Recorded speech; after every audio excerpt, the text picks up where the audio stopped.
בעיני השם. אוי אוי אוי שפכי כמים ליבך, נעיך בעיני השם. שפכי כמים ליבך, נעיך בעיני השם. שפכי כמים ליבך, אוי אוי אוי נעיך בעיני השם. אוי אוי אוי שפכי כמים ליבך, נעיך בעיני השם. שפכי כמים ליבך, נעיך בעיני השם. אוי אוי אוי שפכי כמים ליבך, נעיך בעיני השם. Ay ay ay shefki kamayim shefki ay ay ay na'ich b'nei Hashem. Ay ay ay shefki kamayim libech, na'ich b'nei Hashem. Shefki kamayim shefki kamayim na'ich b'nei Hashem. Ay ay ay shefki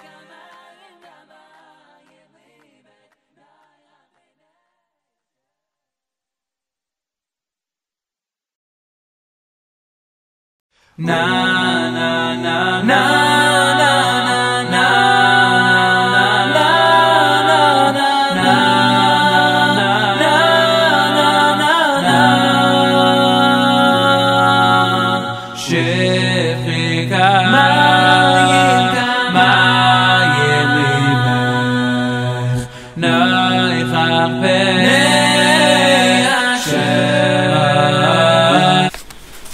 Boker Tov, Shalom tout le monde, Shalom à tous et à toutes, Bézat Hashem.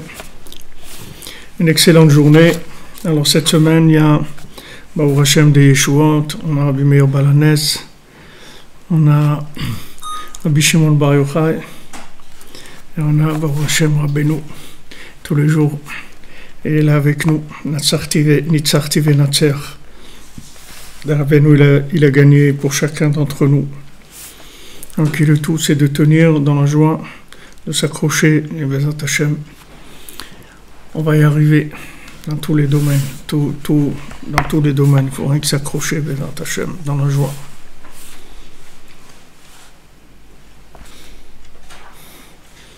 Alors on fait le shiur, il y a quelqu'un qui m'a demandé, attendez, je vois les Ilul Nishmat.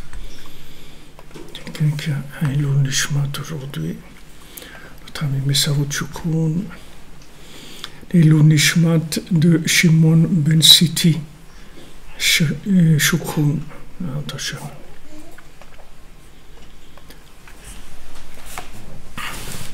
Alors on était arrivé hier, toujours dans notre Torah 51, au sujet de cette vérité de ce monde qu'il faut essayer de connecter au maximum pour qu'elle soit vraie.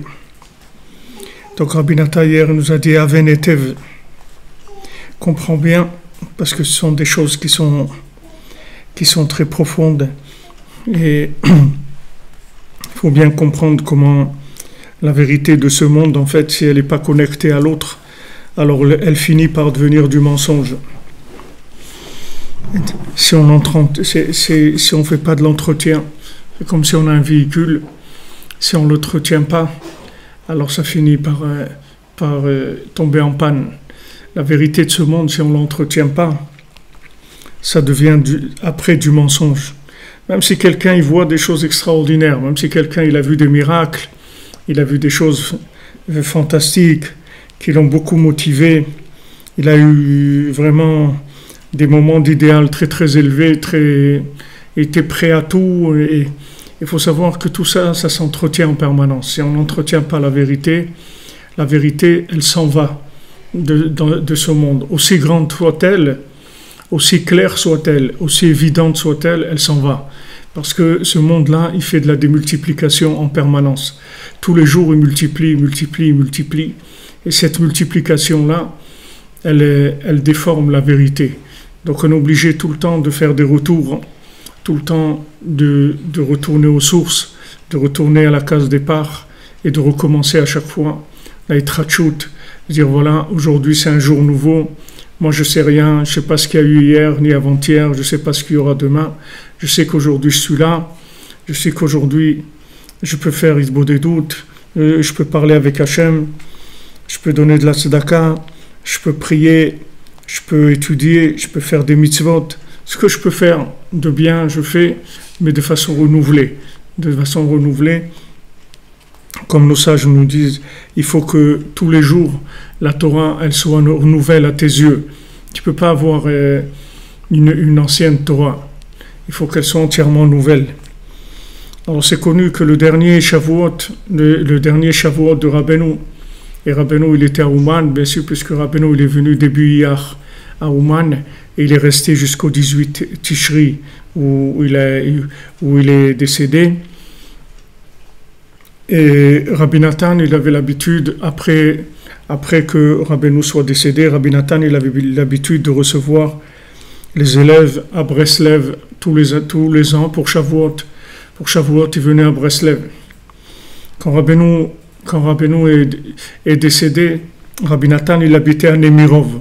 Nemirov, c'est la ville de Rabbi Nathan. Rabbi Nathan, il habitait à Nemirov et il voulait habiter à Breslev. C'est pas très loin, Nemirov de Breslev.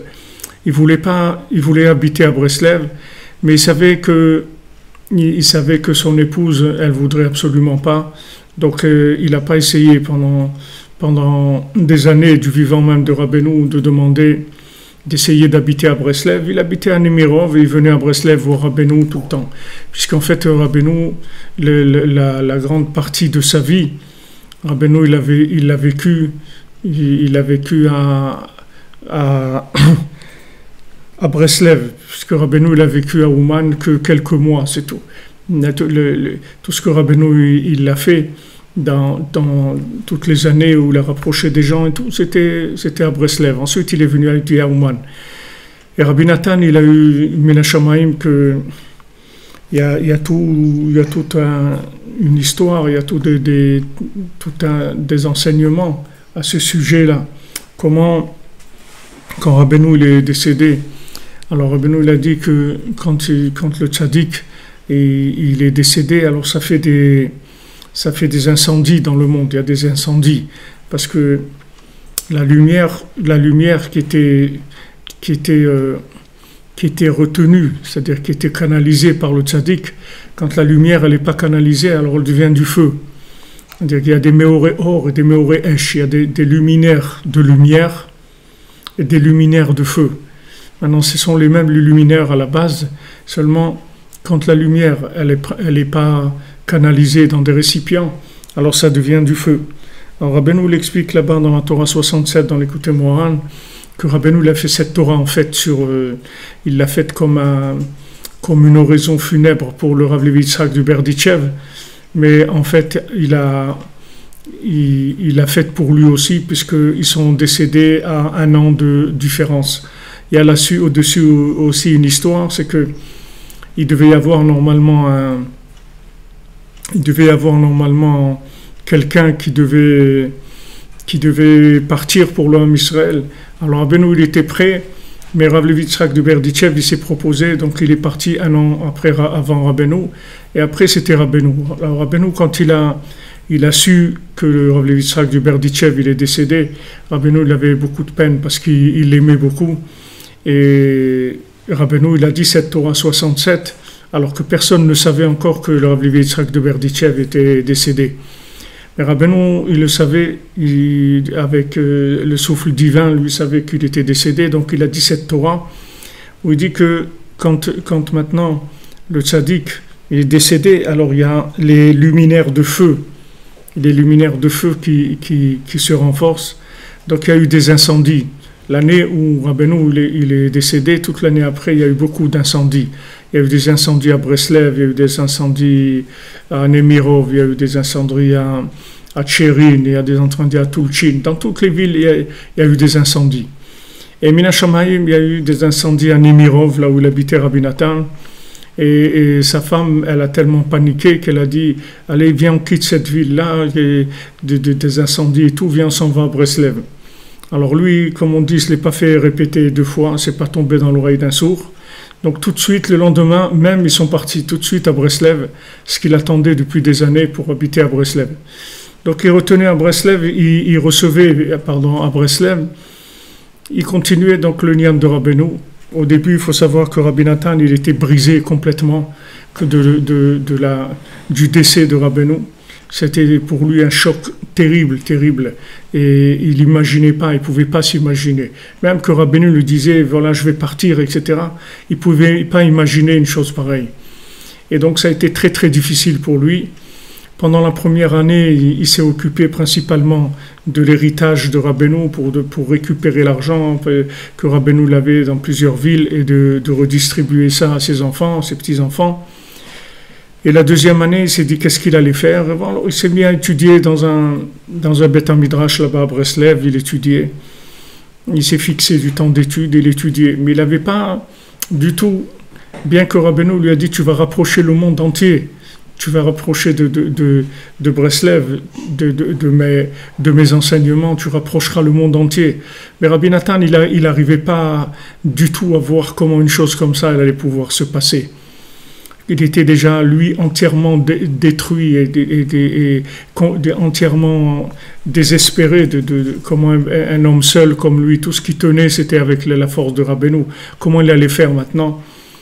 Alors il s'est mis à étudier tout simplement dans le Beth Midrash et petit à petit, il a commencé à parler à des jeunes qui avaient là-bas, il les a renforcés dans Avodat Hashem, il leur a appris comment on fait pour prier comme il faut, pour étudier comme il faut, pour avoir l'amour d'Hachem, la crainte d'Hachem. Il a commencé à leur dire des enseignements de Rabbeinu et il a vu l'effet que ça faisait sur eux, que Mamash, ça les a complètement transformés, ils ont commencé à venir à Ouman, et voilà, ça a démarré petit à petit, et il dit là-bas aussi que retomber à chaque fois, parce que il était seul, c'est pas comme, il a eu l'habitude de vivre avec Rabbeinu, c'est pas comme quelqu'un qui a commencé quelque chose tout seul, il était avec Rabbeinu, lui il était que l'élève de Rabbeinu, malgré ça, il a essayé.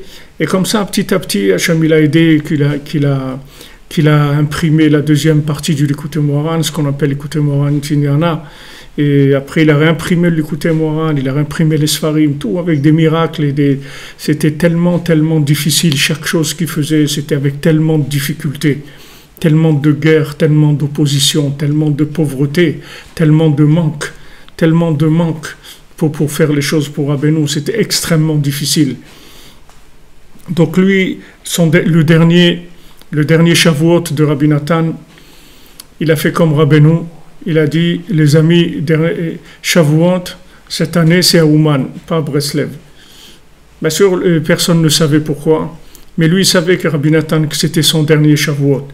Donc lui, il a voulu, comme Rabbeinu, il a fait son dernier Shavuot à Ouman, lui aussi voulait que le dernier Shavuot qu'il a fait, ça soit à Ouman, par rapport à ce qu'il savait, lui, de ce qui devait rester, de la lumière qu'il avait amené dans le monde. Donc, si vous voulez, l'enseignement de Rabbi Nathan, c'est la chose la plus puissante qu'on a, puisque c'est l'enseignement de l'élève, et l'enseignement de l'élève, c'est un enseignement lunaire. Donc, c'est automatiquement un enseignement qui est ambivalent, qui a en même temps la conscience de l'absolu et en même temps qui est vécu dans le relatif. Parce que c'est un élève, sauf Rabbi Nathan, c'est un élève de Rabbeinu.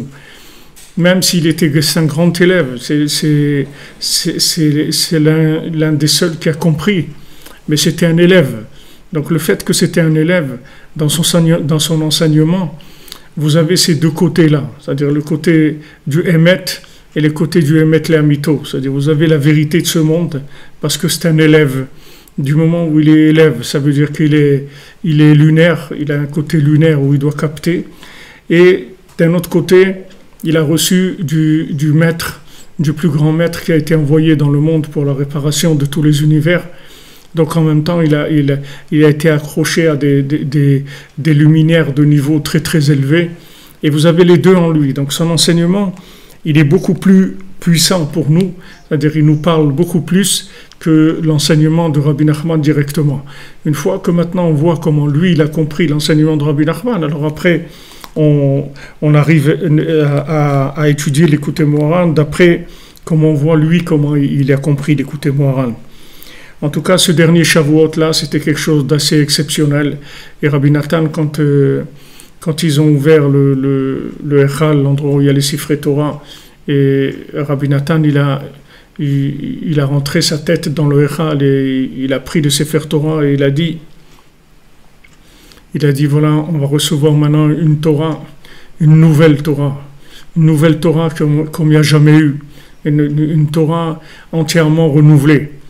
Ça ne veut pas dire que la Torah elle-même va changer. La Torah, elle ne va pas changer. C'est le même Shabbat, c'est les mêmes tefilin, la même kashrut, tout. Seulement, elle va être renouvelée complètement de sa façon de la voir.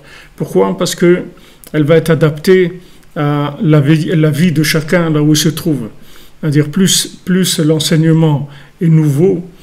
Qu'est-ce que ça veut dire nouveau ? Ça veut dire qu'il est capable de toucher des zones que pour l'instant, elles étaient intraitables, c'est-à-dire on ne pouvait pas joindre ces endroits-là. C'est des endroits qui n'étaient pas joignables. Il n'y avait pas de réseau. Maintenant, Baruch Hashem, il y a du réseau. Vous voyez, il y a les réseaux sociaux. Tous ces réseaux sociaux, ils ont été créés que pour parler de Rabbeinu, c'est tout. À quoi ils servent les réseaux sociaux ? Vous croyez qu'ils servent à raconter que celui-là, il a acheté des chaussures, ou l'autre, il a été visiter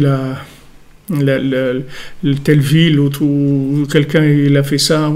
Tous les réseaux sociaux, ils servent à une seule chose. Ils servent à renforcer les gens, à donner de l'espoir, à encourager les gens, à diffuser Tikkun HaKlali, à diffuser Ouman, à se renforcer, à parler du tzaddik. Et c'est comme ça que la Géoula, elle va venir. On va parler de Rabbeinu, et petit à petit, ça va rentrer. Imaginez-vous si Rabbi Nathan, il avait ça. Si Rabbi Nathan, il avait le Facebook, il avait le YouTube.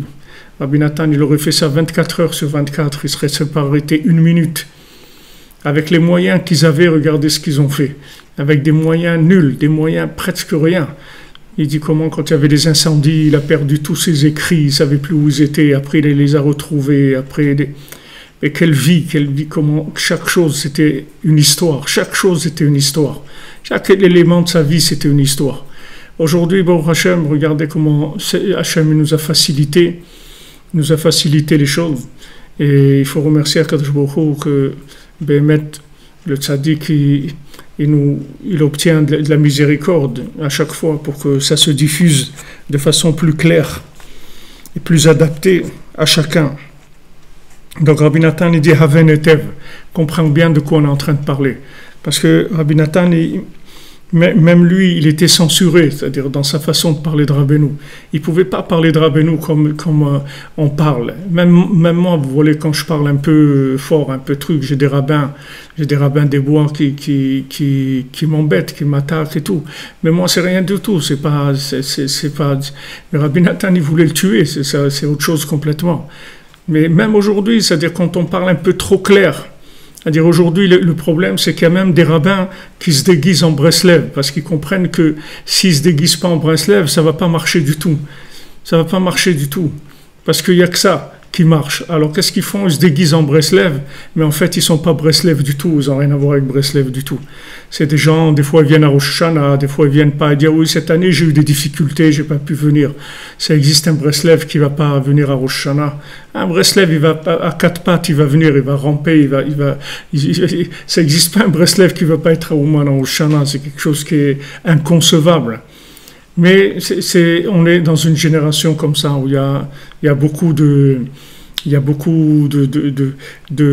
façons de vivre Breslev, et il y a aussi beaucoup de rabbins qui prennent le style Breslev style parce qu'ils savent que ça marche.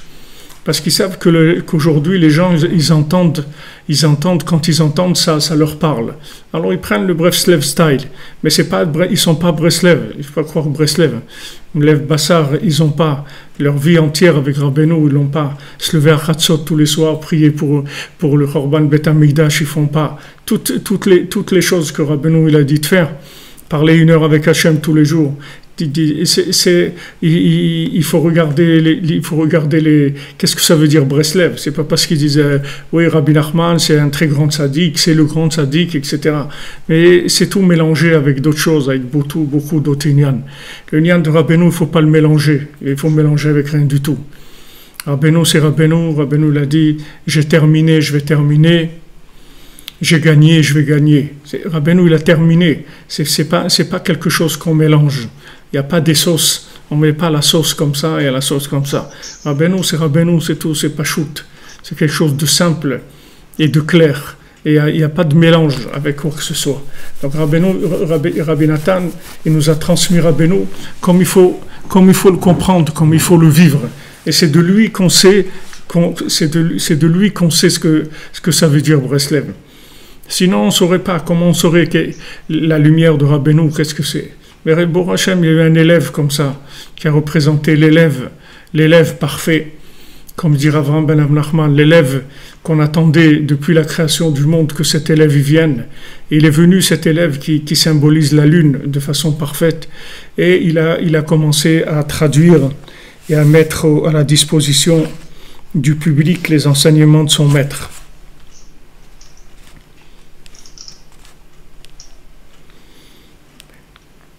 Donc on a vu hier que maintenant quand on parle de témoignage, alors il faut 2 témoins. Parce que lorsqu'il y a 2 témoins, il y a tout. Puisque du moment où il y a 2, ça veut dire qu'il y a une vision qui est Emet Le'amito, une vision de l'autre monde, et il y a une vision Emet et une vision de ce monde. Et avec ces deux, c'est sûr qu'on va trouver la vérité. Puisque maintenant ils font allusion au début de la création, chez Sham Shoresh Nishmat Israël, que le début de la création, c'est le Shoresh, la racine des âmes d'Israël. Alors il y a des gens qui me demandent des fois, ils disent, mais pourquoi tout ça doit passer par le Ham Israël? Pourquoi c'est comme ça? Pourquoi les nations? Pourquoi il y a des gens bien partout? Pourquoi ça doit passer?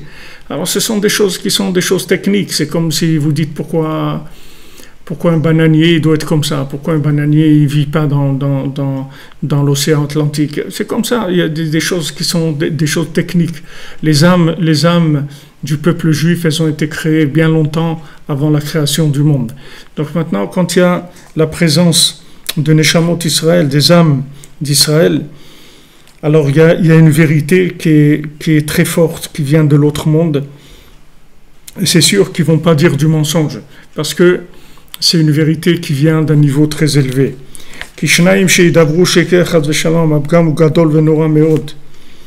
Parce que si 2, ils mentent, alors c'est quelque chose de catastrophique, parce que s'ils sont d'accord tous les 2 pour mentir, ça veut dire que c'est du vol en bande organisée, c'est-à-dire que ça devient une organisation de malfaiteurs.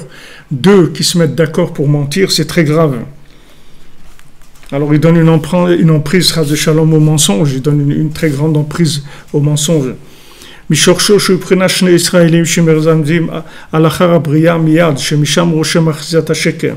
Alors maintenant, deux juifs, ils représentent cette notion-là, c'est-à-dire de la vérité d'avant et la vérité d'après. C'est-à-dire cette vérité qui est la vérité de la création, mais c'est la vérité de la création, comme on l'a répété beaucoup de fois dans cet enseignement, elle est très très fragile, elle est extrêmement fragile, et elle est très manipulable, très très manipulable. C'est très manipulable. Si quelqu'un tous les jours, il ne fait pas être beau des doutes, il ne demande pas à Hachem de l'aider tous les jours, il va se faire manipuler par la matière, par les interprétations, parce qu'il y a beaucoup d'interprétations dans le monde. Il y a beaucoup d'interprétations. Ne parlons pas de toutes les visions différentes qu'on peut donner de la Torah, même de Breslev ou de la Torah, ou de mode de vie sur Terre. Tout ce qu'on va vous proposer comme mode de vie en vous disant que voilà, c'est ça qui est bien, Il faut aller vers les pays où là-bas les gens ils mangent que de la nourriture naturelle, ils sont pas pollués. Il faut fuir la pollution. D'où ça vient ça qu'il faut fuir la pollution? C'est écrit où qu'il faut fuir la pollution? C'est quoi? Ça vient d'où ça? Qui est-ce qui a inventé ça? C'est pas écrit dans la Torah qu'il faut fuir la pollution. Il n'y a pas d'Inyan. La Torah, elle dit voilà, il faut aller là où il faut aller, il faut faire ce qu'il y a à faire, c'est tout. Il n'y a pas de pollution, pas de pollution, toutes sortes de choses qui sont inventées. Et dans la Torah aussi, il y a toutes sortes de choses inventées, des façons de vivre la Torah, de vivre le service divin. Et si tous les jours, on ne se ressource pas dans l'origine des choses, c'est-à-dire dans l'absolu de la vérité, c'est impossible de tenir. Parce que ce monde-là, il y a des milliers d'interprétations. Vraiment, des milliers d'interprétations. Il y en a tellement qu'on ne sait même pas vers quoi aller. On ne sait même pas, comme on avait vu, que justement, le fait qu'il y ait tellement de mensonges, ça va nous aider à trouver la vérité, parce que on va voir tellement de mensonges qu'on va se dire, bon, il faut que je me mette à chercher la vérité, parce qu'avec tout ce qu'il y a comme proposition, là, je ne vais pas savoir vers quoi aller. Alors, quand il y a deux juifs qui se mettent ensemble pour parler de paroles de vérité, alors le mensonge, il s'adoucit dans sa racine et il disparaît. C'est-à-dire que maintenant, s'il y a deux juifs qui se mettent ensemble pour parler de la vérité, c'est-à-dire ils cherchent vraiment la vérité ensemble, alors il y a un adoucissement du mensonge.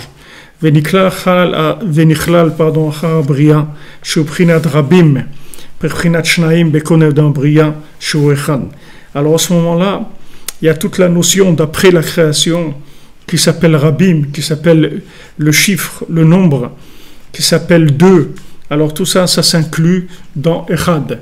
Tout revient vers Echad, c'est-à-dire tout se connecte. Du moment où on est ensemble pour chercher la vérité, on est ensemble que pour ça, le reste ça ne nous intéresse pas, on n'est pas intéressé par quoi que ce soit. On n'est pas ensemble pour gagner de l'argent, on n'est pas ensemble pour avoir du kavod, de l'honneur, de rien du tout. On est ensemble parce que on cherche comment on va faire pour se connecter dans ce monde. Pour les quelques années qu'on a passées ici, on les passe connectés. Mais au contraire, si maintenant deux juifs ils font un témoignage qu'il faut, alors ils abîment la racine. Alors ils donnent une emprise au mensonge. Mais c'est-à-dire, ils donnent une emprise après la création. C'est-à-dire qu'ils font comme si ce monde-là, il avait en lui-même une vérité quelconque si on ne prenait pas la vérité d'avant la création. Parce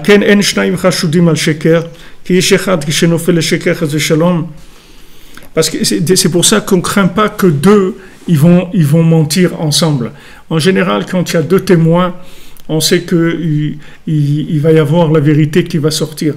Maintenant que deux témoins se mettent d'accord pour mentir, c'est assez rare. La plupart du temps, quand il y a deux témoins qui sont des gens corrects, des gens honnêtes, de ces deux-là, il va sortir la vérité. Parce qu'une seule personne, elle peut tomber dans le mensonge. Bien que ce soit une chose très grave de tomber dans le mensonge, de mentir dans un jugement. Parce que le mensonge, c'est le mal, c'est l'impureté.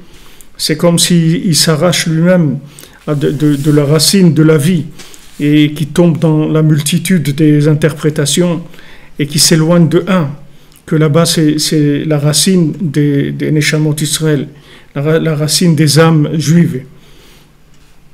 Parce que le début de la création chez Nishmat Israël, chez Aoub Marshava Trila, parce que le début de la création, ce sont les âmes du peuple juif qui sont montées dans la pensée d'Hachem au début. Au début, c'est-à-dire que le début, c'est les Neshamot Israël. C'est pour ça que vous voyez qu'il y a des pays qui sont tellement haineux contre Israël, qui veulent détruire Israël. Pourquoi ils veulent détruire Israël? Pourquoi ils ne veulent pas détruire le Nicaragua ou le Honduras ou l'Argentine? Pourquoi ils s'en prennent? Pourquoi c'est Israël qui veut le détruire, etc. Parce que tant qu'il y a Israël, alors il y a la connexion avec l'autre monde. On ne peut pas faire ce qu'on veut ici. C'est-à-dire ce monde-là, il est connecté. C'est-à-dire qu'il y a une conscience de la connexion avec l'autre monde. Mais si Chas v'Shalom, il n'y a plus Israël, alors c'est la fête, chacun il fait la fête, mais seulement ce qu'ils ne savent pas, c'est que s'il n'y a pas Israël, il n'y a rien du tout. C'est impossible de concevoir que ce monde-là, il va exister s'il n'y a pas le Ham Israël. Ça peut pas exister. C'est comme si vous dites à quelqu'un, vous lui coupez la tête et il continue parce que il a des maux de tête, ça l'embête et tout. Il a toujours des maux de tête, donc il a décidé, il va couper la tête, comme ça il est tranquille, après il n'a plus ses maux de tête et tout. Mais s'il coupe la tête, il n'a plus rien, il va mourir, il n'y a plus rien. Si maintenant il y a la destruction, Chas v'Shalom, du Ham Israël, il n'y a plus rien du tout. Le monde, il ne peut pas fonctionner une seconde, il ne peut pas exister une seconde. Parce que ce monde, il n'existe que par rapport à l'autre, il n'existe pas par rapport à lui-même. Si maintenant vous enlevez l'échelle qui permet de lier ce monde avec l'autre, alors il n'y a plus de raison d'être ici. Qu'est-ce qu'on va faire ici? On va manger, on va dormir, on va aller au casino, on va boire un coup, on va aller au sport d'hiver, on va aller au sport d'été, et après tout ça, on va aller à l'hôpital et on va partir. Qu'est-ce qu'on va faire ici? Rien à faire ici. Qu'est-ce que c'est ce monde-là? C'est rien du tout. Mais ce monde-là, comme il est connectable, alors ça vaut la peine d'être ici, ça vaut la peine de se battre et de construire un foyer, et de lutter pour arriver à se connecter. Alors ça vaut la peine. Mais si vous éteignez la Wi-Fi, il n'y a plus rien à faire ici. Vraiment, c'est un monde qui n'a aucun intérêt du tout. Pour n'importe qui, c'est-à-dire il n'y a pas besoin de sortir de Saint-Cyr pour ça. Il n'a vraiment aucun intérêt du tout, ce monde. Il n'est pas intéressant du tout. Il n'est pas intéressant puisqu'il se termine. Il se termine n'importe comment qu'il soit. Même si quelqu'un a pris du plaisir pendant 30 ans, 40 ans, 50 ans, ça va se terminer. Donc il n'y a pas de suite.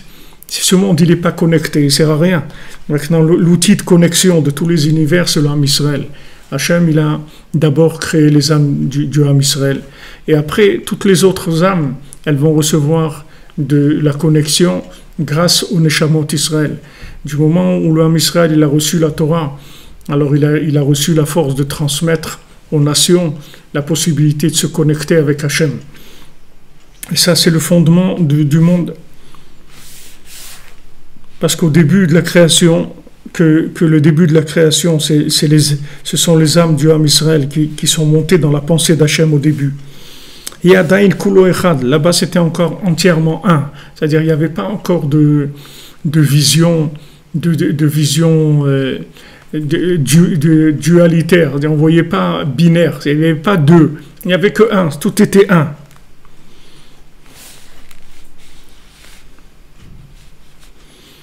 Et donc, dès que la création là, elle a commencé, alors elle était très proche de cette pensée-là originelle. Donc, il n'y avait pas encore ça n'avait pas dérapé encore dans le mensonge. Ça n'avait pas dérapé. C'était encore très très proche, très sincère, très pur, très très idéaliste comme situation. Il n'y avait pas encore le mensonge. Alken Israël medaber sheker chas v'shalom ou pogem meod. C'est pour ça que si un juif, chas v'shalom, il ment, alors il abîme beaucoup, parce qu'il s'éloigne de un. C'est comme s'il s'arrache de sa racine, chas v'shalom.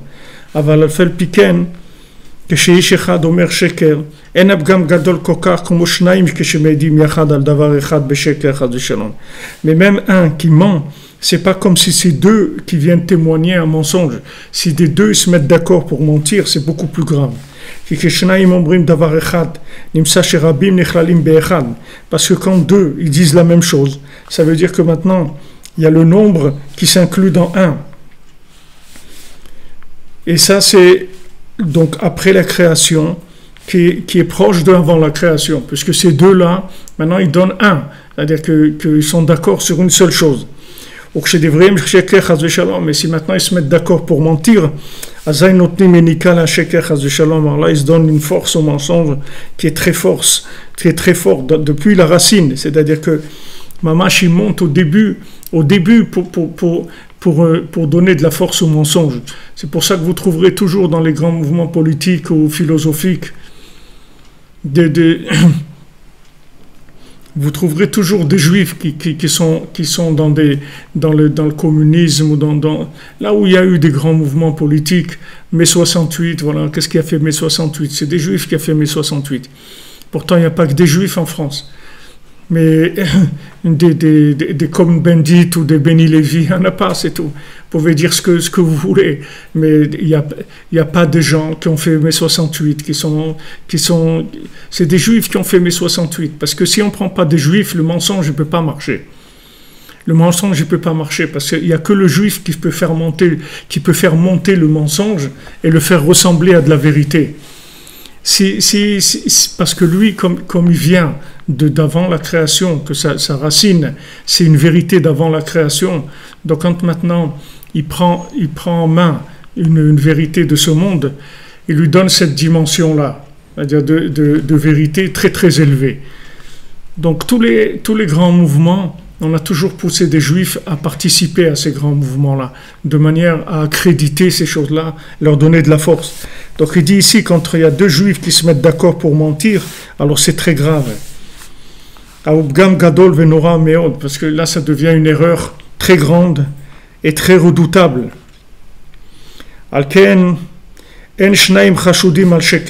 C'est pour ça que deux, normalement, ils ne sont pas du tout, comme on dit, Chashudim, on les...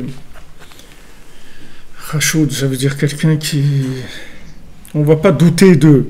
C'est-à-dire, on ne va pas douter que peut-être ils sont en train de mentir.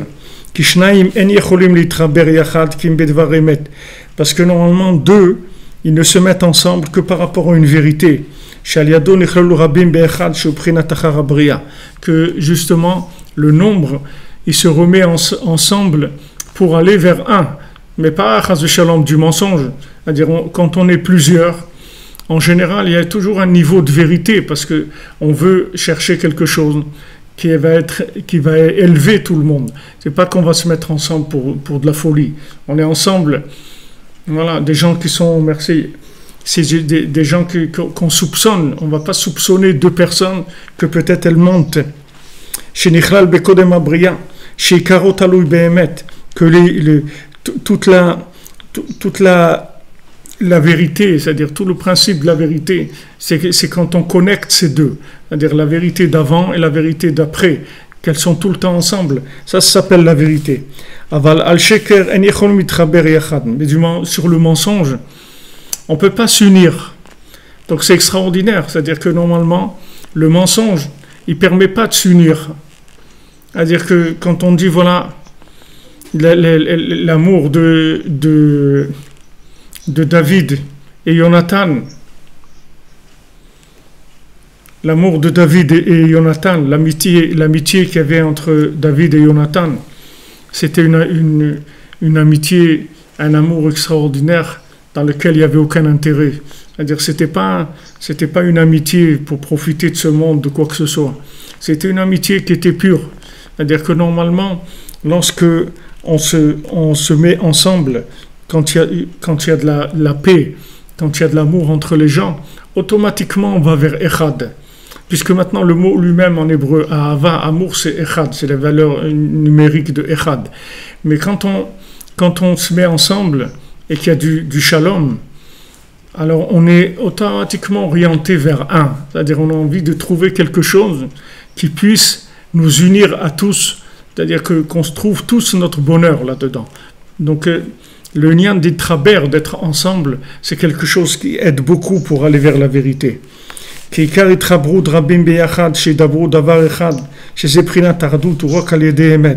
Parce que quand des gens se réunissent pour parler ensemble d'une chose, cette unité-là qui est entre eux, c'est pour arriver à de la vérité, c'est tout.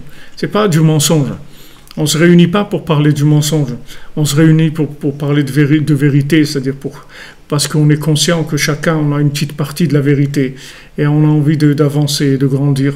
Alors on parle ensemble pour essayer de trouver une autre dimension. Chacun il amène ce qu'il a.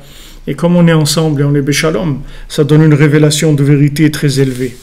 Mais le mensonge, lui, il est loin de un. Comme on voit Be'av. C'est pour ça que le mensonge, le rabbim, c'est-à-dire toute la communauté, ils vont pas être d'accord avec le mensonge. Le mensonge, si quelqu'un il vient avec du mensonge, alors il va pouvoir embarquer quelques personnes, mais il ne va pas pouvoir embarquer beaucoup de monde. Parce que les gens, la communauté entière, elle ne peut pas accrocher au mensonge. Comme Rabbeinu dit dans le Aleph Bet, dans le Sefer Amidot, dans le passage Emet, le passage 10 dans Emet, il dit que maintenant le mensonge, la communauté entière, elle ne peut pas être d'accord avec le mensonge. C'est-à-dire qu'il va y avoir toujours des gens qui ne vont pas être d'accord. Quand vous prenez tous les problèmes qu'il y a eu dans le désert avec Moshe Rabbeinu, avec Korach, avec le veau d'or, tous les problèmes qu'il y a eu, il y a toujours eu des gens qui n'étaient pas d'accord avec ça. C'est-à-dire que ce n'est pas tout le monde qui est tombé dans le panneau. Il y avait des gens qui n'étaient pas d'accord parce que quand il y a une multitude de gens, on a toujours la possibilité de trouver la vérité. Bien sûr, quand ces gens-là, ils sont libres de s'exprimer, si maintenant on installe, si on fait Staline, alors c'est sûr que les gens, sauf qui peut, chacun il va signer ce que vous lui dites de signer parce qu'il a peur. Mais si maintenant les gens ils peuvent s'exprimer, quand il y a beaucoup de monde, c'est une façon de vérifier la vérité. Quand vous venez à Ouman, à Rosh Hashanah, vous n'avez pas besoin de demander est-ce que Breslev c'est la vérité. Vous venez ici à Ouman, à Rosh Hashanah, vous asseyez quelque part ici, vous regardez, c'est tout. Et ça vous suffit, vous n'avez pas besoin d'autre chose. Parce que si tous ces gens-là, ils sont là, ces gens autant différents les uns des autres, et ils sont tous là, avec chacun avec sa différence, chacun avec son originalité, et tous ces gens-là, ils arrivent à se retrouver ensemble pour 2 jours chez le tzaddik, ça même, c'est la preuve de la vérité. Vous n'avez pas besoin de plus que ça. Vous avez pas. Qui est-ce qui les a obligés à venir? Quelqu'un qui les a obligés à venir? Il n'y a personne. Qui est-ce qui a dit à ces gens-là de venir ici? Il y a quelqu'un qui leur a dit si vous ne venez pas, vous allez payer une amende ou vous allez aller en prison. Il n'y a personne qui leur a dit ça. Ils viennent parce qu'ils ont envie de venir. Ok. Et ils doivent passer des épreuves, ils doivent payer un voyage, ils doivent payer le manger, le logement, ils doivent laisser leur famille. Il y a des efforts à faire, chacun il va faire des efforts pour être là. Donc quand vous voyez tous ces gens-là, qui sont tellement différents dans leur façon de vivre, qui sont ensemble, parce que Rabbi Nachman il a dit il faut venir chez moi au Shana. Ça même, ça suffit pour voir que c'est la vérité. Vous n'avez pas besoin d'autre chose. Il ne faut même pas savoir de quoi ça parle. Ce n'est même pas nécessaire. Du moment où vous voyez tellement de facettes du monde qui sont ensemble et qui sont d'accord, vous prenez des musiciens de Los Angeles, vous prenez des rabbins de là-bas, vous prenez toutes sortes de gens, comment tous ces gens-là, ils peuvent être ensemble dans ces jours-là chez le tzaddik à Rosh Hashanah. Qu'est-ce qu'ils ont vu pour arriver à trouver leur part de vérité? Quelqu'un qui est dans la musique à Los Angeles, il ne cherche pas la même chose que le rave de Jérusalem ou un rappeur de Paris ou un truc. Chacun il est dans sa vie, il est dans son monde, il cherche. Mais vous voyez qu'il les connecte, tous ces gens-là, il les connecte. Le tzaddik, il connecte à tous à Echad. Tous, il les connecte à Echad dans leur chemin. Ce qui est beau, c'est justement l'originalité. C'est pas qu'ils vont mettre un uniforme l'uniforme de Pékin, là. Ils vont pas mettre chacun un pyjama ou un truc que voilà, tout le monde est habillé de la même manière. D'Afka, il n'y a personne qui est abîmé de la même manière. Il n'y a personne qui est coiffé de la même manière. Il y a personne qui parle de la même manière. Chacun, vous voyez, qui est complètement différent, et avec son originalité, avec ce qu'il est, avec sa joie personnelle, sa façon de voir les choses. Et tous ces gens-là, ils sont là, à Rosh Hashanah, chez le tzaddik. Uniquement quelqu'un, il s'assoit, il voit ça ici. Il dit, mais attends, mais c'est incroyable. Il peut interroger les gens. Il y a des petites vidéos comme ça, ils vous montrent une quinzaine de personnes qu'ils interviewent, ils disent, mais qu'est-ce que tu fais là? Tu viens chercher quoi? Il dit, il n'y a pas comme Rabbi Nachman, il n'y a pas comme Rosh Hashanah. Mais quoi? Il n'y a pas comme Rosh Hashanah. Mais quoi? Qu'est-ce qu'il y a? Qu'est-ce qu'il y a de spécial? Il n'y a rien. Il n'y a rien. Il n'y a rien, il n'y a pas plus grand que ça. Mais c'est quoi? Il dit moi quelque chose de palpable. Il y a pas, il y a quelque chose de, il y a une dimension qui est quelque chose qu'on peut pas décrire. Et celui qui l'a pas vécu, il peut pas savoir ce que c'est. Parce qu'il dit que le mensonge, en rabim yecholim yitchaber, c'est-à-dire que des gens nombreux, ils peuvent pas se mettre ensemble pour du mensonge, parce que ça va pas, ils vont pas être d'accord. Ça ne va pas les satisfaire. Al-Ken, כשחס ושלום מתחברים שניים על שקר אחד, כאילו רוצים חס ושלום לתן יניקה להשקר, בבחינת אחר הבריאה, כשתיים סמוכה לאחד. Donc maintenant, quand deux personnes se mettent d'accord pour mentir, comme pour essayer de donner une autre interprétation de la vie, ils se mettent d'accord pour mentir, ils créent des façons de voir qui sont mensongères. Ils disent voilà, maintenant, ça va être comme ça, la vie, etc. Ils essayent d'interpréter la vie par rapport à du mensonge. Ça atteint la racine des âmes du Ham Israël. Pourquoi? Parce que ça remonte jusqu'à l'interprétation même du principe de la vie. C'est-à-dire, qu'est-ce qu'on est venu faire ici? Qu'est-ce qu'on est venu faire sur Terre? Même ça, les gens ils sont arrivés à l'inverser. Même ça, ils sont arrivés à créer des modes de vie ou des raisons de vivre qui sont complètement à l'envers. C'est pour ça que les Bnei Israël, on ne les soupçonne pas de dire du mensonge. Du moment où ils sont deux.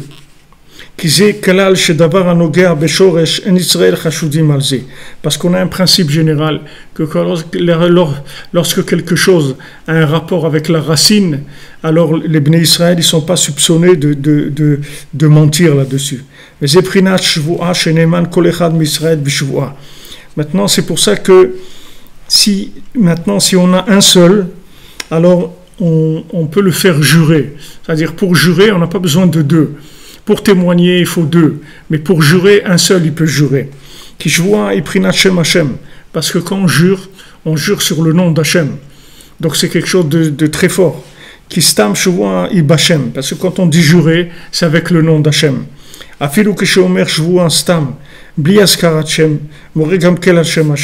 Même si quelqu'un dit je jure sans dire le nom d'Hachem. Même dit je jure, il dit pas sur le nom d'Hachem, il dit je jure que c'est comme ça, même s'il dit pas le nom d'Hachem, c'est aussi considéré comme s'il avait dit le nom d'Hachem. Qui c'est où la shvoua? Parce que ça c'est une façon de dire, de jurer. Et quand on jure, pourquoi on jure? C'est quelqu'un quand il dit je jure, c'est comme s'il disait je dis quelque chose, alors il n'aurait pas besoin de dire je jure. Pourquoi il dit je jure? Parce que c'est très fort. Donc quand il dit je jure, ça veut dire qu'il remonte à quelque chose d'absolu. Donc ça fait allusion à comme s'il jugeait, il jurait sur le nom d'Hachem.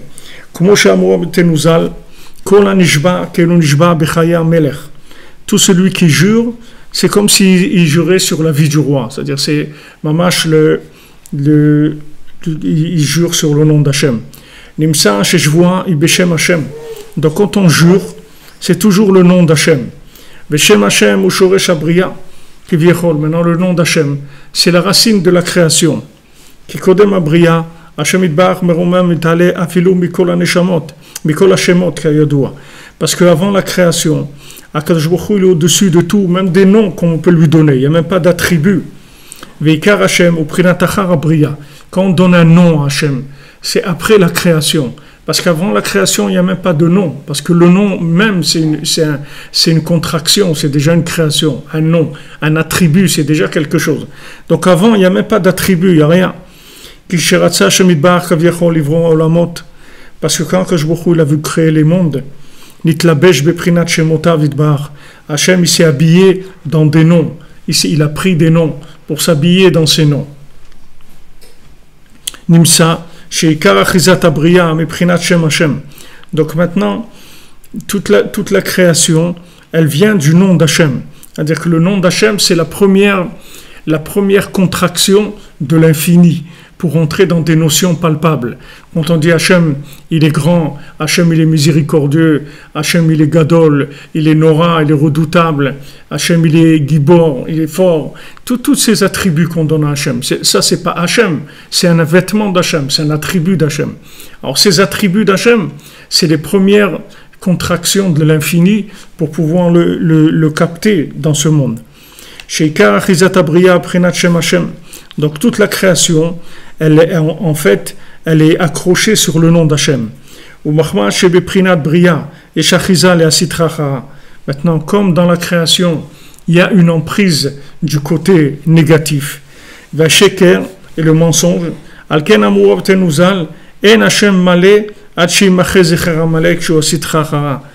c'est pour ça que le nom d'Hachem, il ne sera parfait que quand on aura effacé complètement la mémoire de Amalek, que Amalek c'est le côté négatif, Zoamatan Nachash, toute l'emprise du serpent, Sheitri de Daber Sheker Bitrila, qu'il a commencé à dire du mensonge, il a commencé à mentir, le serpent il a commencé à mentir, Amalek il ment,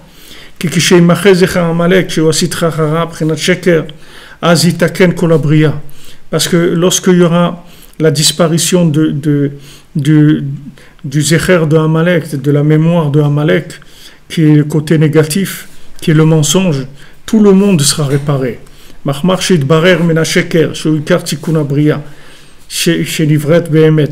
que ça aura été le tri. Quand on aura éliminé Amalek, c'est-à-dire on va arriver à faire le tri. On va arriver à faire le tri. C'est-à-dire à voir la vérité. Tant que maintenant Amalek il arrive à trouver des clients sur terre, ça veut dire qu'il n'y a pas une recherche de la vérité qui soit étendue. Le jour où maintenant tout le monde dira à Amalek, va-t'en, tu ne nous intéresses pas, tes salades on les connaît, on sait très bien que tu mens et que tout ton truc c'est que du mensonge et tu fais que d'habiller des trucs soi-disant que sur des trucs humanitaires et des trucs comme ci et des trucs, mais c'est tout du mensonge ton truc. Le jour où ça sera clair, ça y est, le monde sera réparé. Parce qu'il y aura eu la différence entre le mensonge et la vérité. C'est sûr qu'on est très très loin de ça pour l'instant, mais ça peut, Bezrat Hashem, se retourner en une seconde. Il n'y a pas de temps là-dedans. Il suffit qu'il y ait une prise de conscience, et cette prise de conscience, elle peut se faire de façon immédiate. Bereshit bara Elokim et Sofet Evot Emet. Comme c'est écrit que Bereshit bara Elokim, et au début, Akadosh Baruch Hu, il a créé, alors les dernières lettres de Bereshit bara Elokim, c'est Emet. Comme c'est écrit dans le Zohar. Vaz Keshitaken Kolabria al Yede Emet, al Yede Shim Chezechar Amalek. Le fait que maintenant on va réparer la vérité avec on va réparer le monde avec la vérité. Comment? Par le fait qu'on va faire disparaître la mémoire de Amalek. Azayi Hashem Shalem Kevichol. Là, le nom d'Hachem, il sera entier. C'est-à-dire que maintenant, Amalek, c'est quoi? C'est qu'il propose des formes de vie mensongères. Il propose des interprétations de la vie qui sont mensongères. Tant que maintenant, il y a des gens qui accrochent à ça, alors on ne peut pas voir la vérité. Maintenant, il va arriver un moment où il va y avoir une vérité qui va se révéler, qui va complètement balayer toutes ces interprétations-là qui sont mensongères. Et lorsqu'il y aura cette vérité qui va se révéler, à ce moment-là, le Shem Hashem, le nom d'Hachem, il sera parfait. C'est-à-dire que quand on va dire Hachem, alors ça sera le vrai Hachem, ça sera Hachem lui-même. On ne va pas dire Dieu comme ça. C'est-à-dire que chacun, il va dire, il va amener son idolâtrie, il va dire que c'est Dieu. Comme les Grecs, tout, qui ont le Dieu de ça, et le Dieu de l'argent, et le Dieu de ça, et le Dieu de l'autre. Il n'y a qu'un seul Dieu, il y a Hachem Echad, Shmo Echad. Mais ce Dieu-là, pour lui donner l'attribut complet, il faut que la vérité, elle descende dans ce monde de façon claire, de façon qui soit abordable pour tout le monde, que tout le monde comprenne, que tout le monde voit que la vérité. Et ça dépend de combien on va faire descendre cette vérité, c'est-à-dire combien on va l'habiller, on va lui donner une possibilité. On va donner la possibilité à chacun d'y adhérer. C'est ça qui va enlever le mensonge. Quand vous voulez parler avec quelqu'un qui est dans le mensonge, vous n'allez pas lui dire tu es dans le mensonge. Ça ne sert à rien de lui dire tu es dans le mensonge. Si vous voulez parler avec quelqu'un et le faire sortir du mensonge, il faut que vous lui parlez de la vérité, c'est tout. Et lui-même, il va faire son choix. Si maintenant, il veut aller vers la vérité, il va aller vers la vérité. Et s'il veut pas, il veut pas. Pour l'instant, il n'est pas prêt. Donc, il va rester là où il est. Mais on ne fait pas disparaître le mensonge en attaquant le mensonge. Ça sert à rien. Ça sert à rien du tout. Parce que si vous attaquez le mensonge, vous mettez dans son domaine et vous allez dire quelque chose et lui aussi va dire quelque chose. Si maintenant vous allez sur le plateau de TF1 et là-bas vous allez commencer à vouloir discuter de vérité, ça va pas marcher parce que ces gens-là, c'est des professionnels du mensonge. Vous n'allez pas maintenant vous amener de la vérité dans cet endroit-là. Avant de commencer à parler, vous dites, messieurs, dames, qu'est-ce que vous cherchez? Vous voulez quoi? Vous voulez passer une demi-heure dans une émission télé pour qu'il y ait des gens qui regardent? Qu'est-ce que vous cherchez? On est là pour quoi? Vous voulez quoi? Si maintenant vous cherchez de la vérité, alors il y en a, il n'y a pas de problème. Il y a du stock, il n'y a aucun problème. Mais il faut que ça soit ça que vous cherchez. Si ce n'est pas ça que vous cherchez, ce n'est pas la peine de discuter, on n'a rien à faire ensemble. Vous voulez quoi? Vous voulez arriver à quoi? Alors maintenant, si vous passez à TF1, vous croyez que vous allez parler de ce que vous voulez, vous ne pouvez pas parler de ce que vous voulez.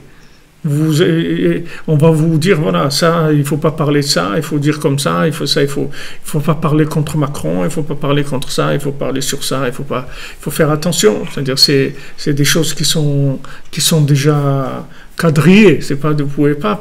Alors, c'est pas la peine. C'est-à-dire, c'est pas là où la vérité, elle va pas sortir de TF1. Ça, c'est sûr, Mashiach, il va pas venir avec TF1, ça, c'est sûr.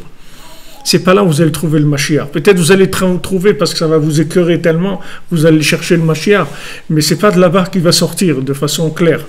C'est-à-dire que si maintenant on veut débattre de vérité, il faut qu'on sache que c'est ça qu'on cherche. Si on ne cherche pas ça, alors c'est pas la peine de discuter. On va commencer à discuter avec le mensonge, essayer de dire non, c'est pas vrai. On n'a pas besoin de dire c'est pas vrai. Tiens, regarde, c'est tout. Regarde ça, c'est tout. Viens, vois, c'est tout. T'as amour ou goûte et vois la vérité, c'est tout. On n'a pas besoin de parler. Laisse tes idées de côté, laisse toutes tes idées de côté. On n'a pas besoin d'en parler, ça ne nous intéresse pas. Viens goûter la vérité et tu vas voir que tu vas automatiquement voir qu'il y a une autre dimension, il y a autre chose, une autre façon de voir la vie. Donc, Amalek, si vous voulez, c'est l'interprétation mensongère de la vie de façon très très forte, puisque Amalek il est rentré dans Mamash les points de pouvoir d'Hachem très très fort, puisque par exemple il a fait tomber même Shaoul Améler. Shaoul, le premier roi d'Israël, il est arrivé à le faire tomber. Il est arrivé à le faire tomber parce que Shaoul, il a voulu quand même amener. Hachem, il a dit de tuer toutes les bêtes. Hachem, Shaoul, il a voulu amener des offrandes avec ces bêtes-là. Et Hachem, il lui a dit, moi je t'ai pas demandé des offrandes, moi je t'ai dit de faire ce que je t'ai dit de faire. C'est-à-dire qu'Hachem, il voulait le respect de ce qu'il a demandé à Shaoul. Shaoul Amelech, il devait écouter Hachem de façon parfaite. Il ne pouvait pas se permettre de l'improvisation. Il n'y a pas d'improvisation chez un roi. Un roi, c'est quelqu'un qui se soumet complètement à Hachem, mais totalement, pas 90%, complètement. Sinon, il ne peut pas être roi. Donc Shaoul, il a voulu faire de l'interprétation. Il a dit, ouais, mais c'est dommage, des belles bêtes comme ça, on va en faire des offrandes, des sacrifices pour Hachem. C'est dommage de les tuer comme ça pour rien. Et voilà, il a perdu sa royauté. Et comme ça, c'est comme ça que Amalek, il est resté vivant. Après, il est venu Shmuel Hanavi, il a Vaïchassef, il a coupé Agar, il a coupé en quatre, c'est des descendants de Amalek, il a coupé en quatre. C'est Shmuel Hanavi qui a tué Amalek. Mais Amalek, il était rentré, s'était caché dans les animaux. Et c'était des sorciers, ça avait beaucoup de force. C'est-à-dire le mensonge, il a beaucoup de force. Il ne faut pas croire que le mensonge, c'est quelque chose qui n'a pas de puissance. Le mensonge, il a beaucoup de force. Et on ne peut pas se battre avec le mensonge en parlant avec lui dans son domaine. Le mensonge, il ne faut pas le prendre de face. Il faut juste proposer la vérité, c'est tout. Et les gens, ils vont voir la vérité, ils vont adhérer. Comme il dit ici, la multitude des gens, on ne peut pas leur mentir. On ne peut pas mentir à toute la planète ensemble. Comment on peut leur mentir si on sépare les gens, on fait des petits groupes, alors on peut leur mentir. Mais si vous prenez tout le monde, vous pouvez mentir à tout le monde. Il ne faut pas raconter des salades à tout le monde. Il faut que vous ayez une vérité qui soit assez puissante pour que ça soit un langage universel. Sinon les gens ne vont pas y croire. Si vous adressez à des gens avec du mensonge, vous trouverez toujours quelqu'un qui va vous dire « ça ne m'intéresse pas, je ne pense pas que c'est comme ci, je ne pense pas que c'est comme ça ».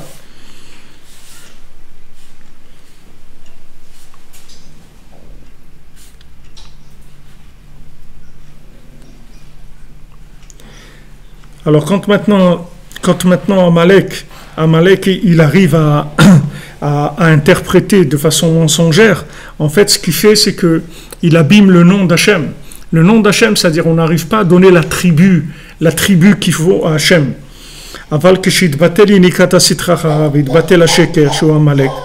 Mais quand maintenant il va y avoir l'annulation de la Yenika, c'est-à-dire de l'alimentation du côté négatif, et que le mensonge qui est Amalek, il va disparaître, à ce moment-là, le nom d'Hachem, il va être parfait. C'est-à-dire on va arriver à connaître Hachem quand on va dire son nom, alors ça va être le nom qui correspond à lui. Ce ne sera pas un nom d'emprunt, ce ne sera pas un nom à moitié, ça sera son nom mamash.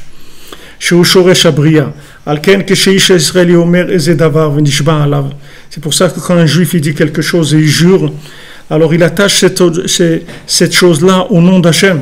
Alors c'est sûr qu'on ne va pas le soupçonner qu'il est en train de mentir, chas v'shalom. Mishoresh Abriya, Sheishem Hashem, Shesham Shoresh Nishmat Israël, Ve'u Mamash Bgam Anal.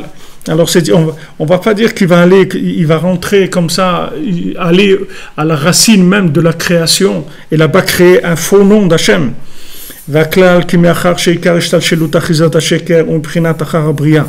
Maintenant, Rabbi Nathan il revient à la généralité de ce qu'il veut nous expliquer, parce que là il est rentré dans ces notions de témoignage et de fait de jurer. Maintenant il dit le principe général, puisque maintenant toute l'emprise du mensonge, ça vient de après la création. Et c'est sûr qu'au début, là, il n'y a aucun mensonge, Chas v'Shalom, parce que en haut, tout est bien. Et même la racine du côté négatif, en haut, c'est que du bien. Même si c'est négatif, mais il est entièrement bien. Parce qu'en fait, le négatif, il peut pas tirer vers le mensonge, même si c'est négatif. Mais ce négatif-là, il va servir aussi le bien. Et au contraire, là-bas, il y a un adoucissement et une annulation totale du mensonge. Et celui qui abîme dans la racine, il donne une force au mensonge, c'est-à-dire au début, dans la racine, alors c'est quelque chose de très très très très mauvais, c'est-à-dire très mal. On ne craint pas qu'un juif il va faire une chose pareille. C'est pour ça que deux témoins juifs, on leur fait confiance. Et donc quand ils viennent témoigner, ça a une force. Et aussi pourquoi un juif seul, quand il jure, on le croit aussi. Parce que la racine de la démultiplication de mensonges, ça vient du principe de deux. Et précisément quand il y a le deux, c'est comme ça qu'on va sortir du mensonge, parce que si on est deux et on va vers un, alors on va faire disparaître le mensonge, puisque les deux on s'inclut dans un. Et le contraire, chas v'shalom. Si maintenant on est deux et on va ensemble vers le mensonge, alors c'est très grave, puisque ça devient une association de malfaiteurs, de gens qui sont en train d'amener dans le monde du mensonge. Comme vous voyez, il y a des gens spécialisés dans le mensonge qui se mettent ensemble pour mentir à l'humanité, pour raconter des choses, alors qu'en fait, leur seul message, la seule chose contre qui ils sont, c'est contre le nom d'Hachem, c'est tout. Ils veulent cacher le nom d'Hachem, ils ne veulent pas laisser que Hachem soit révélé de façon claire pour tout le monde. Alors ils racontent des mensonges. et comprend bien ce dont on a parlé. Qui efchar levarer etev bichtav dvarim kaelu. Parce que je peux pas, il dit Rabbi Nathan, c'est impossible d'expliquer clairement des choses comme ça par écrit.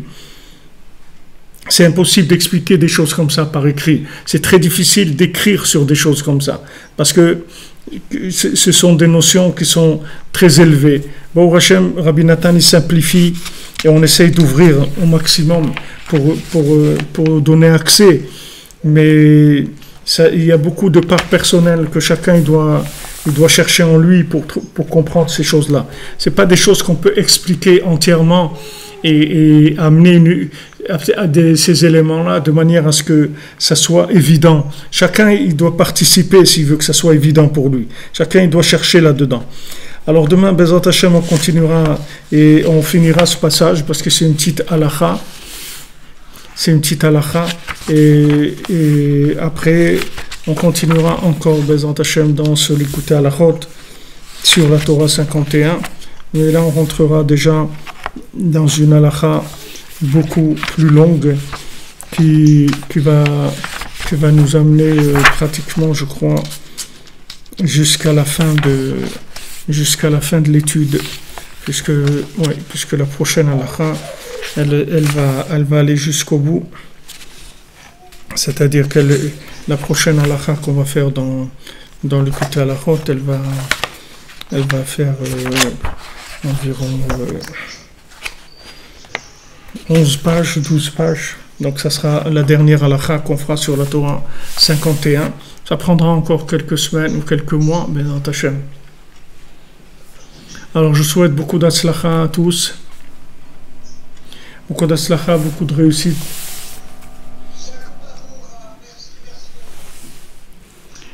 Merci à vous. Merci de votre présence et de votre participation et de vos petits messages sympathiques et gentils et de votre soutien aussi financier. On a besoin. Rosh Hashanah approche. On ne sait pas comment on va faire. Voilà, on a besoin de montants qui sont pour nous astronomiques et pour vous aussi, je pense. Et on ne sait pas d'où ça va venir. On va essayer, c'est tout. On a encore 130 jours devant nous pour préparer Rosh Hashanah en espérant, Bezat Hashem, qu'on va y arriver, Bezat Hashem. Bonne journée, Hatzlacha, beaucoup de brachot pour tout le monde. Que le mérite de Rabbeinu vous accompagne, il vous guide, il vous bénisse, il vous donne confiance en vous, que vous soyez certains et certaines, tous et toutes, que vous avez une valeur inestimable et que ces valeurs-là, il faut la développer. Il faut la développer et il faut aller dans les endroits, dans les milieux où on est conscient de la valeur humaine, pas aller dans des endroits où on méprise l'individu. Il faut aller là où on valorise. Rabbi Nachman, il valorise chacun, il met chacun à sa place et il montre que chacun il a une possibilité de faire un tournant général dans tout l'avenir de l'humanité. Comme on a vu des gens très simples, des Breslevers très simples, qui ont rapproché des gens très très grands et qui ont fait des grands changements, pourtant des gens très très simples. Parce que le bien qu'il y a dans chacun, il n'a pas de limite. Seulement, si vous voulez qu'il ressorte, il faut aller chez des connaisseurs en bien. Et les connaisseurs en bien, ils vont vous aider, Bezat Hashem. Rabbi Nachman, c'est un spécialiste, un connaisseur dans le bien, et il sait que chacun il a une valeur inestimable. Et il nous aide, Bezat Hashem, à chacun. Be'atzlacha, que des bonnes nouvelles.